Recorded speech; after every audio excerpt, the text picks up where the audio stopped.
November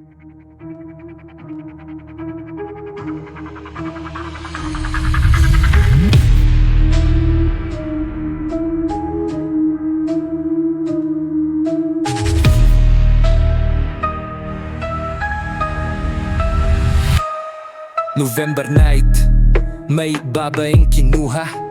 Naka-orange lang pero parang target na. Interpol daw pero dito warrant. Pinoy pulis, bakit ikaw pa ang may tangan?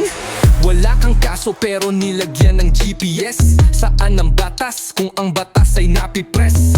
Di nampot, di netine, walang papel o utos. Red notice lang bro, yan ay malupit na lusot.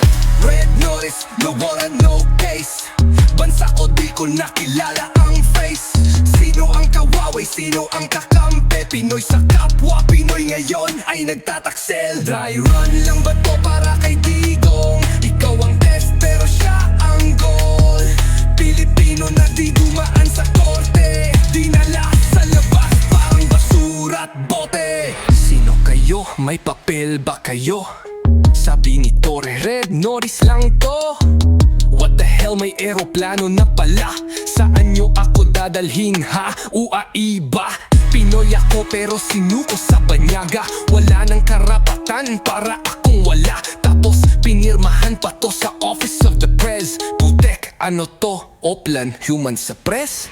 Akala mo alam mo na ang totoo, pero nung binasag natin ang truth na yon, ang laman peke buta script lang pala, di ito buong kwento. Ito lang ang kalahati, the half-truth they're hiding behind.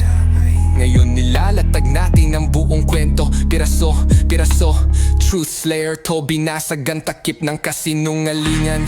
Bakit mo kami binigay? May sugbinay, nagtanong habang may posa sa kamay. Sabi nila, breach of trust di mabigat yan, pero ginastos ng gobyerno, ganyan kabigat ang banat. Sistema ng takot, kung di kasunod ikaw ang target. Tapos ngayon gusto nyong hulihin si Duterte gamit same market. Eto na nga ba sinasabi ko? Dry run to, testing ng script kung pwedeng idaan sa red notice nyo. Sa kapangyarihan ng dayuhan, sunod-sunuran mga pulis natin ngayon parang foreign mercenaries na lutang. Di ito batas, ito ay kalukuhan. Maisog Pinay ang biktima pero si Digong ang target sa susunod na kabanata. Gising mga kababayan, wag tayong magulag-gulagan. Bansa natin to, hindi tayo dapat ginagawang laruan. Red notice, di na lang papel yan. Weapon na gamit para i-silence ang bayan. Pilipino sa Pilipino, bakit ganon? Kaya ngayon, truth slayer, boom, narito nako.